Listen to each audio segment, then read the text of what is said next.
Bal, esok kau tak payah datang kerja lah. Aku pun tak tahu nak cakap apa. Ni direction daripada manajemen. Bersediakah kita? Sebelum ni, company kita antara yang paling gah. Dapat gaji 13 bulan ataupun ada setengah company bagi bonus 3 bulan, 6 bulan. Bahkan ada sesetengah company boleh bagi bonus sehingga 12 bulan. Tapi itu bukan bermakna untuk kita berfoya-foya nak ambil mudah tentang simpanan. Tak payah nak simpan lah. Tahun depan dapat bonus lagi. Kenapa aku perlu menyimpan sekarang? Bekerja dah 10 tahun, tapi simpanan macam budak intern. Nampak kelakar, tapi itulah hakikatnya. Saya tahu bukanlah tak pandai menyimpan. Kadang-kadang kita simpan.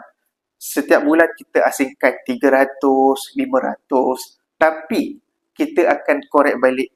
Masuk 500, keluar 500. In, out sama. Begitulah sehingga 10 tahun.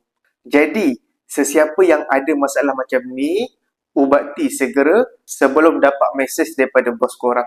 Nasihat saya, cukupkan target simpanan at least 3 bulan gaji. Simpanan yang paling selamat adalah simpan dalam bentuk simpanan emas. Jadi, cepat-cepat kumpulkan dana kecemasan sebelum kecemasan menjemput anda.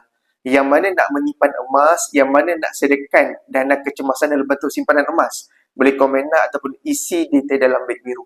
Boleh follow.